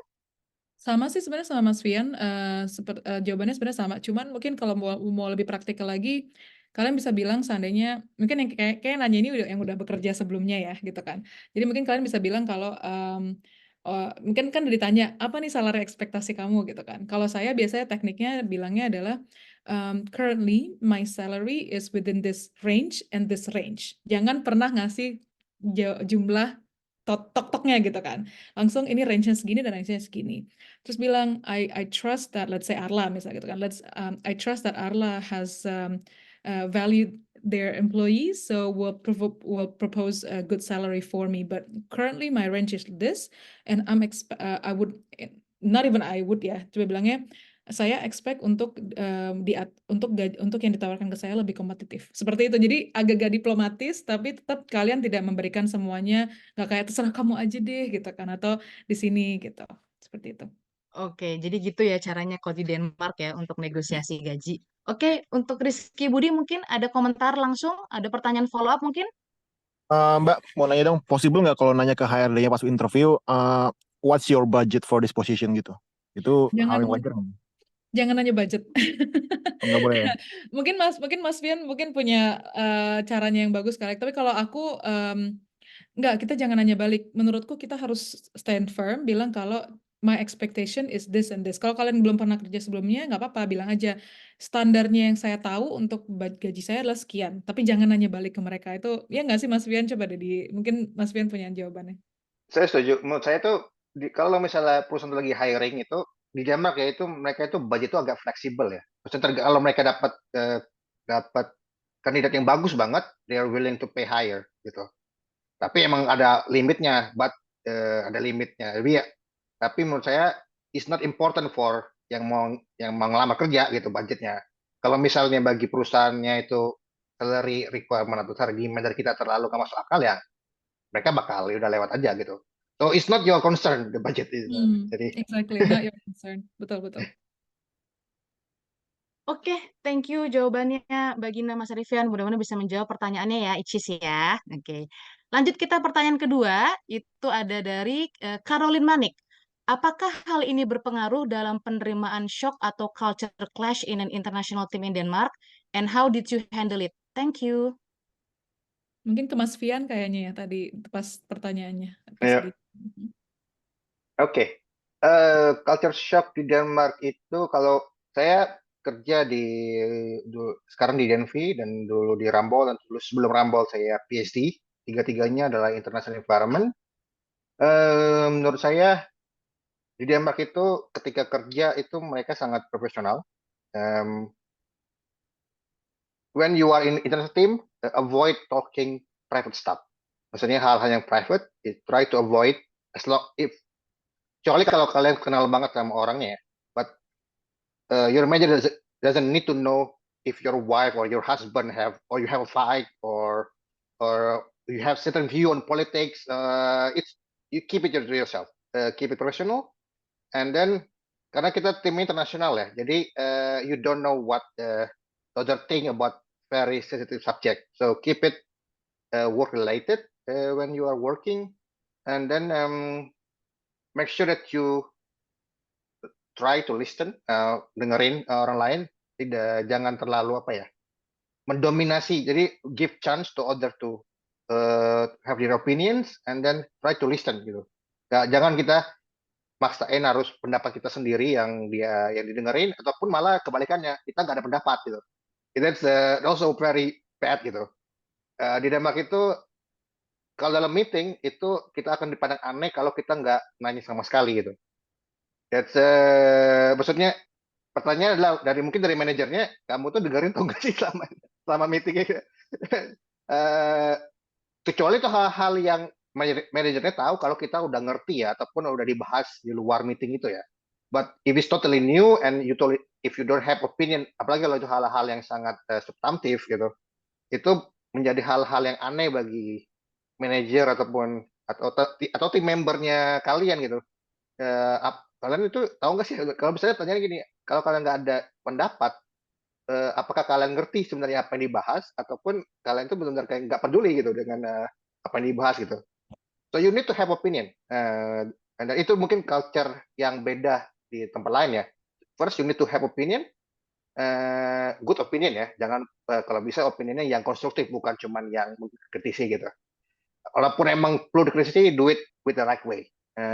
Terus yang kedua itu yang juga yang saya rasain itu yang kalau if you are in the higher position jangan memaksain, you need to plan better. Maksud gini ya, kalau kalian di posisi manager di Denmark itu menurut saya itu jauh lebih susah di Denmark dibandingkan di negara lain, contoh Indonesia ya. Karena hampir semua orang di Denmark itu, kalian bilang mereka harus voice opinion. Bagaimana itu harus punya serious people management skill, because you need to listen to everybody. Maksudnya apa ya? Sebagai manager itu kalau tidak bisa maksain kamu harus kayak gini gitu, kamu harus lakuin ini tanpa kita nggak dengerin bawahan kita gitu. So it's a serious people management skill, and makanya di dalam itu kadang-kadang itu banyak yang menghindari posisi manajer gitu. Karena kalau saya di perusahaan seperti saya itu di Rambo itu konsultan engineering dan juga di Lenvi juga engineering, itu menjadi seorang manajer itu it's a serious, and itu can be take your time gitu. Dan karena kebanyakan itu semuanya pada orang capable dan orang pinter, you need to know how to handle those smart people gitu. Gitu aja. It's managing people ya. Iya. Ya itu bukan cuman asal perintah dan juga bukan cuman asal kasih kasih perintah tanpa ada kayak listening opinion gitu. Mungkin kalau aku bisa tambahin sedikit, yang sebenarnya yang culture shocknya tuh aku adalah waktu ketika aku harus motong ngomongan orang ketika lagi meeting, karena orang Denmark itu nggak akan stop kalau kita nggak stop.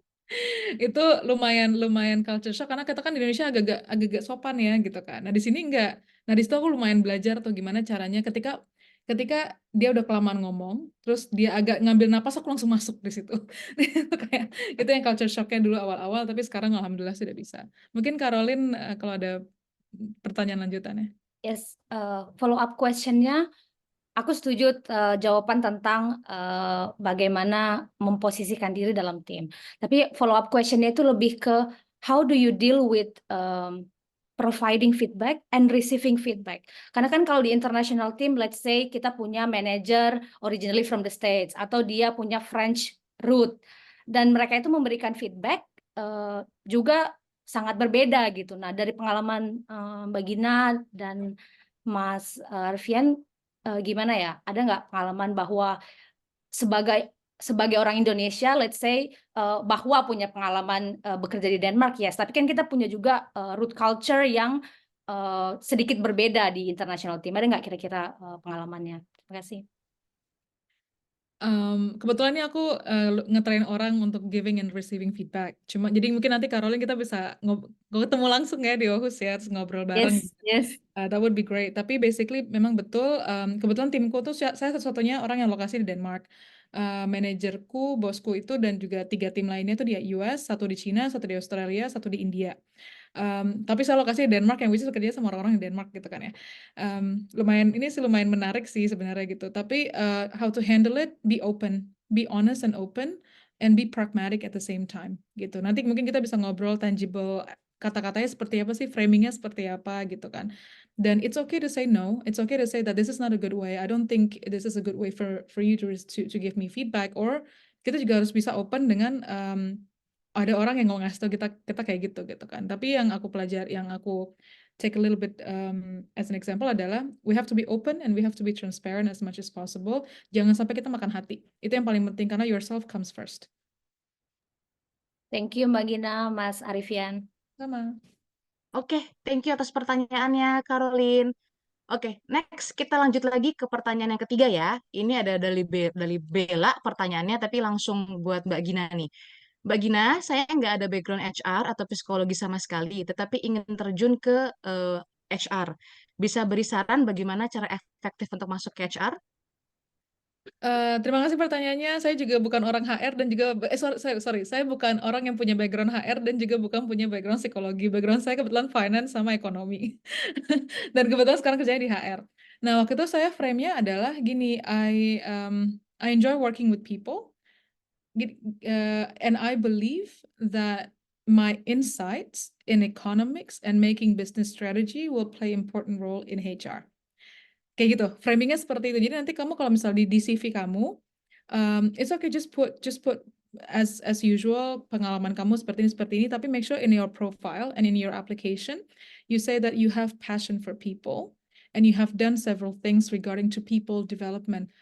Contohnya kamu punya pengalaman di mentorship, kamu punya pengalaman di coaching, kamu punya pengalaman di seperti organisasi kayak gini yang berhubungan dengan people gitu kan. I think that's gonna be your bargaining power. Dan gak apa-apa kalau kamu nggak di HR tuh luas banget. Jadi kebanyakan kolega saya juga bukan yang di HR. Ada namanya, kalau kamu misalnya di business intelligence, kamu misalnya suka, kamu dulu di finance, kamu bisa masuk ke data analysis. HR di Grundfos aja itu besar banget. Ada bagian di service, itu termasuk rekrutmen. Ada di business partnering, itu kerjaan saya. Business partnering nggak perlu, kamu bahkan bisa yang kerjanya dari IT ke business partnering itu bisa. Kamu bisa business partnering di bidang IT gitu kan. Terus juga nanti ada data analytics, itu juga bukan orang-orang HR atau psikologi. So it's really really big. HR itu besar banget. Kalau kamu mau nanti kamu ada website di kalau saya sih ngeliatnya di apa namanya, AI HR atau HR strategic. Pokoknya banyak banget, nanti kamu bisa lihat line kerjaan di HR tuh apa aja sih gitu. Nah dari situ kamu mulai dari situ, cocok nggak dengan background kamu gitu. Jadi ini bisa banget untuk masuk ke HR. Oke. Dari Bella mungkin ada follow up question? Dengar nggak suaraku? Kedengeran? Oke, Mbak Gina, kalau misalnya tadi Mbak Gina bilangnya HR tuh luas sekali kan, dan karena aku nggak punya pengalaman di HR, tapi I feel like HR is very interesting job for me. How do I know which HR like specific vacancy that is suit for me? Kalau caranya tahu vacancy-nya ya kan itu pasti ada di websitenya ya, itu kan ada vacancy-nya, cuman biasa dia ada departemen HR gitu kan. Cuman kalau menurutku yang bisa kamu lakukan sekarang adalah explore di HR itu ada bidangnya apa aja sih, ada nggak di perusahaan itu gitu. Misalnya kamu interested di Grundfos gitu kan, nanti kita bisa ngobrol background kamu apa, kerjaan yang kamu mau lihat apa, terus kamu cocoknya di mana, itu bisa seperti itu.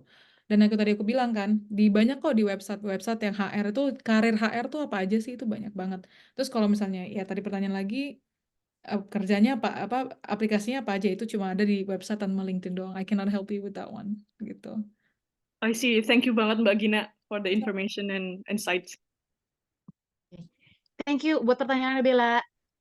Oke, kita lanjut lagi ke pertanyaan keempat dari Izra Halim Razak. In recent months, there is a hot topic in political stance about international relations. Apakah ini berpengaruh dalam penerimaan foreign workers di Denmark? Mungkin Mas Arifian mau jawab? Bisa diulang atau yang tadi? Pertanyaannya, Ya. in recent months, there is a hot topic in political stance about international relations. Apakah hal ini berpengaruh dalam penerimaan foreign workers di Denmark? Maksudnya migrasi kalau dia, masalah imigrasi mungkin ya? Mungkin Iya, mungkin Izra lebih Halim ke Razak bisa ya, confirm the question? ya. Halo Kak, iya, aku mau confirm aja sih, ini kan tentang ya geopolitik ya. Jadi kan negara-negara punya political stance juga. Mungkin itu ada berpengaruh ke hal imigrasi juga. Oke. Jadi mungkin itu juga. Oke. Denmark itu setahu saya adalah negara yang paling ketat imigrasinya di Nordic countries ya, dibanding sama Sweden dan Norway. Setahu saya Denmark itu negara yang paling ketat imigrasinya, tapi sekarang mulai sedikit berkurang ketatnya kali ya, karena sekarang ya, contohnya limit mengenai gaji itu berkurang, jadi cuma 30.000 Danish Crown sebulan. Terus dan juga Denmark sekarang mulai membuat banyak sekali bilateral agreement dengan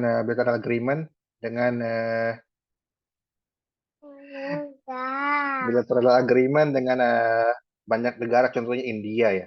Tapi menurut saya asalkan untuk masih di bidang positive list, contohnya science ataupun yang masuk dalam list itu pasti bisa dapat. Oke. Mas Izra, ada pertanyaan follow up kah? Terima kasih sih, sudah terjawab. Terima kasih Mas. Iya. Ya, Oke, ini kayaknya anaknya Mas Rifan udah pengen jalan-jalan kali ya. Oke, berarti lanjut. Ini pertanyaan terakhir, pertanyaan kelima. Ini dari Rima Nurlianti. Apakah di Denmark bisa layoff karyawan tiba-tiba? Sejauh apa union worker melindungi karyawannya? Dan apakah include student worker atau full-time employee saja? Mungkin Mbak Gina bisa langsung jawab. Oke, tadi sih lumayan fleksibel ya sebenarnya. Cuman di Denmark itu akan sangat menghindari yang namanya mass layoff karena ada peraturan yang sangat kuat di Denmark di mana saya nggak tahu, saya kurang ingat ya berapa jumlahnya, tapi ada misalnya nih ya, ini ada jumlah tertentu di mana kalau perusahaan itu me-layoff lebih dari sekian jumlah orang, itu harus dibikin pengumuman di koran, di berita dan lain-lain. Nah, itu sebenarnya yang salah satu yang bikin agak susah untuk membuat kalau di Amerika kan kayak 10.000, 1.000 orang di layoff di Google gitu kan. That is possible. Tapi di sini enggak gitu kan. Nah, mungkin itu dari generalnya seperti itu gitu kan. Nah, gampang nggak sih nge-layoff people? Sebenarnya tidak, aku nggak mau bilang gampang, tapi prosesnya akan lebih sedikit straightforward dibandingkan dengan negara-negara lain seperti Italia, Ghana, Portugal yang almost impossible to fire somebody gitu kan. Di Denmark ini lebih tepatnya, kalau aku internal HR ya bilang ya, kalau misalnya kita ada lihat pemecatan itu ada dua, either ada layoff karena dia performance-nya nggak bagus, atau layoff karena organizational change. Biasanya dua itu ya alasan utamanya. Organizational change karena misalnya posisinya redundant, maksudnya adalah ada struktur organisasi yang berubah, posisi kamu tidak dibutuhkan kembali. Nah, sebelum adanya pemecatan, biasanya mereka bisa lihat dulu, ini bisa dipindahin ke departemen lain atau enggak? Ini bisa kita cariin internal opportunity lagi atau enggak? Gitu kan. Kalau emang nggak bisa sama sekali, ya kita mau nggak mau seperti itu. Tapi biasanya judulnya adalah mutual agreement gitu. Nah, biasanya ada namanya garden leave. Ini agak-agak teknikal ya, tapi biasa ada garden leave-nya. Kamu misalnya tergantung kamu udah berapa lama di perusahaan itu. Biasanya garden leave itu antara 3 sampai 6 bulan. Garden leave itu adalah kamu masih dapat gaji selama 3 sampai 6 bulan untuk ketika kamu di layoff gitu. Nah, itu kan lumayan menyenangkan ya. Biasanya orang-orang malah udah dapat kerjaan lagi sebelum garden leave-nya habis gitu kan. On top of kamu punya AKS itu gitu kan, atau unemployment benefit. Lalu kalau misalnya kamu di layoff karena performance kamu nggak bagus, ya itu walau-walam ya, karena sebenarnya performance yang nggak bagus itu salah kita juga. Tapi itu juga nggak gampang untuk tidak gampang untuk melakukan seperti itu, karena biasanya sebelum kamu di layoff karena performance kamu nggak bagus, biasa ada namanya proses performance improvement plan. Nah, itu biasa kamu udah dari 3 bulan sebelumnya udah dikasih tahu nih, oke, you're on the list right now, your performance is not improving, you're lacking behind your colleagues and your job, we need to find something for you. Maybe this is not the right position for you, this is, ya pokoknya adalah banyak lah gitu yang dikasih tahu, tapi tidak langsung gampang, oke, bye-bye, misalnya, oke, besok datang ya ke meeting, atau besok can we have a call gitu kan. Terus kayak di Amerika kan gitu ya, banyak videonya ya kayak yang oke, you get layoff now. I don't think that's the case in Denmark. Ya Mas Fian ya, I don't think that's the case in setuju. Denmark.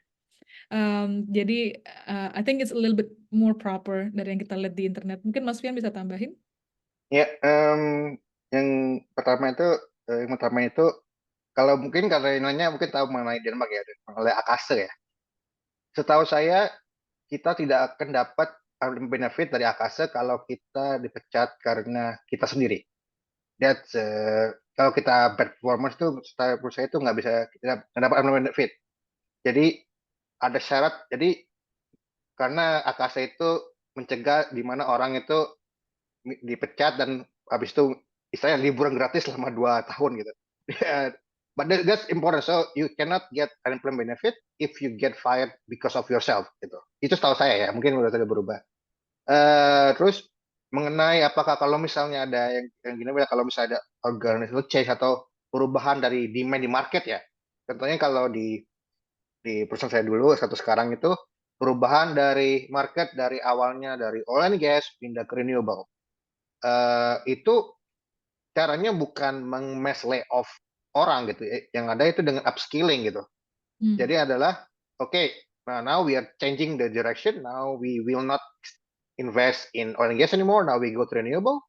Then you can choose either to resign or you choose to have upskilling, so you can learn from the others.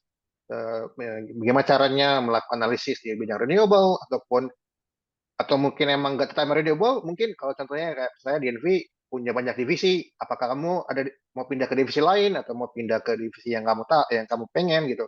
So it's not mungkin itu langkah terakhir di suatu perusahaan di mana mereka akan memecat gitu. Tapi kalau misalnya memang udah nggak ada lagi cara lain, ya that's the only way gitu. Dan of course another is of course office politics. It also happens, apalagi di posisi manajerial. It also happens where you get kicked out during a managerial change, but that happens also in Denmark, but usually it's not that easy. Terus palingan ya di Denmark itu menurut saya biasanya sebelum ada pemecatan, orangnya udah pergi duluan gitu. Karena Denmark itu kayak Gina bilang, unemployment rate itu sekitar 2,5% ya. That's very low. It means that there's not a lot of unemployment. Maksudnya nggak ada sedikit orang yang nggak kerja. Itu artinya kalau orang dan banyak perusahaan yang masih butuh banyak pekerja gitu. So, contohnya yang mungkin kalau baca berita itu Ørsted, itu perusahaan energi besar di Denmark. Mereka lay off lumayan banyak, or they in the next 3 months. Tapi sebelum layoff itu, perusahaan-perusahaan saingannya itu udah pada tapping karyawannya Ørsted yang di layoff. Contohnya kayak besar saya sendiri ada yang tapping orang dari Ørsted, karena tadi unemployment di Denmark itu sangat rendah. So the demand untuk skilled worker itu ya udah, kamu kalau misalnya nggak butuh lagi, I can go to the next company gitu. Jadi kalau misalnya kondisi di Denmark yang unemployment itu rendah, itu marketnya pekerja gitu. So you can pekerja itu bisa milih perusahaannya karena there's not a lot of option for company to choose from gitu. Itu sih kalau menurut saya. Kalau aku boleh tambahin sedikit lagi, kalau kalian sekarang sudah bekerja dan sekarang merasa insecure, everybody's feeling insecure, of course. Aduh, gue besok gimana nih gitu kan? Kita kan nggak pernah tahu ya. Kayak tadi Mas Fian bilang kan, kalau apalagi energi switching, terus juga ada yang di layoff karena proyeknya ditutup gitu kan, itu kan juga bisa terjadi gitu kan. Make sure kalau kalian dari sekarang ini keep your network very close with you. Again, di Denmark itu network itu penting banget. Jadi kalau misalnya ada network kalian, ex-kolega kalian misalnya yang sekarang kerja di perusahaan lain, make sure that you still keep in touch with them. Dan biasanya ketika, apalagi di LinkedIn tuh banyak banget ya yang dapat kerjaan karena dia ngepost, please call my network, bla bla, terus dapat kerjaan setelah itu tuh banyak banget. Nah, segitu pentingnya loh network di Denmark gitu kan. Keep your network very close. Ya bukan kayak temenan ya, tapi keep your network very close. Terus habis itu aku pernah bilang sih, ini salah satu kolegaku yang sekarang jadi vice president di salah satu perusahaan transportasi. Aku bilang kan, gue ngeri nih sekarang kayaknya bisnis tahun depan agak-agak sedikit berombang-ambing nih, we never know gitu kan. Gue takutnya gue gak dapet kerjaan nih gitu kan, apalagi waktu itu aku belum PR. Nah sekarang aku udah PR kan, tapi dulu aku belum PR lebih takut lagi gitu kan. Terus dia bilang ke aku, Gina, you will never be out of job. Ini aku nggak pede juga ya, tapi dia bilang gini, you'll never be out of job. You have me, you have your colleagues, and we know that you're talented. You'll never be out of job. And those kind of like one sentence bikin aku jadi agak lega gitu kan. Nah, tapi itu juga menggambarkan, of course nggak no promise whatsoever ya. Kita bisa aja kayak kita nggak punya headcount nih bla bla bla.